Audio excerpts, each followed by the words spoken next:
Nous, au niveau de la région de Ségou, tout ce qui concerne la lutte contre le VIH-Sida rentrera par nous et sortira par nous. Donc forcément, on va travailler avec tous les acteurs de la lutte contre le VIH-Sida, y compris d'ailleurs l'ONG Walé, qui, il faut reconnaître, dans la région du Ségou, est l'ONG pilote de la lutte contre le VIH-Sida. Parce qu'elle était là avant tout le monde. Elle est restée après tout le monde. Après tout le monde, ça veut dire que à un moment donné, il y a eu financement.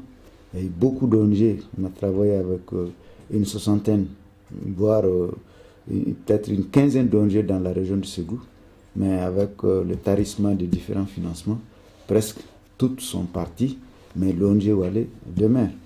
C'est dans ce cadre que je crois qu'ils ont contractualisé, dans ce cadre du corridor qui passe par la ville de Ségou. Donc nous sommes riverains de ce projet. Oui, mais un impact tout de suite, parce que vous savez que ce mois de décembre est dédié par les plus hautes autorités de la République comme mois de lutte contre le VIH-Sida.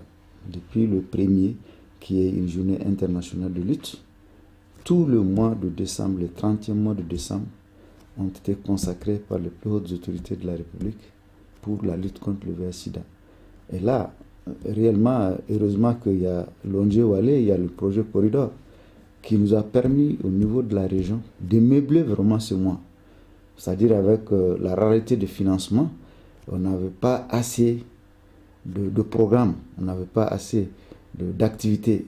Mais heureusement, avec la collaboration avec l'ONG Walé et avec le financement du projet Corridor, je crois qu'ils ont pu meubler le mois de la lutte contre le sida. Parce que si tu prends notre programme d'activité de ce mois, plus de 70% des activités de la lutte reviennent à l'ONG Walé. Et grâce au projet Corridor, justement. Effectivement, il y a eu beaucoup de changements de comportement. Parce que je crois que c'est l'effet que nous recherchons actuellement. Vous savez qu'il y a 30 ans que ce mal a apparu chez nous. Et il y a 30 ans, on a commencé par la prévention. Et cela va de soi, parce qu'il faut prévenir. Bon, moi je crois qu'actuellement, grâce à des actions comme ce que l'ONG Walé est en train de faire, presque, si vous tendez votre micro dehors, presque 90% de la population quand même sait ce que c'est que le VIH. Et comment les 3 modes de transmission du VIH, les gens le connaissent. C'est grâce à des actions comme ça. Et encore, je vais plus loin pour dire que ça a été quand même pérennisé à un moment où notre pays a connu le problème de sécurité, et surtout vers Djabali, où l'ONG Walé a beaucoup fait dans ce sens. Dans le cadre du problème du Nord avec les djihadistes et tout. Elle continue à rester et à travailler malgré tous les problèmes. Et là, ça nous a beaucoup aidé. Parce que c'est des zones qui ont été carrément abandonnées. Pendant que ces zones ont été abandonnées, les services de l'État, les autres services, tout le monde a quitté. Il fallait vraiment trouver un partenaire qui reste tout de même, parce que les refoulés du Nord, les déplacés du Nord reviennent chercher refuge dans cette partie de notre région. Donc heureusement qu'il y avait l'ONG Walé avec le projet Corridor.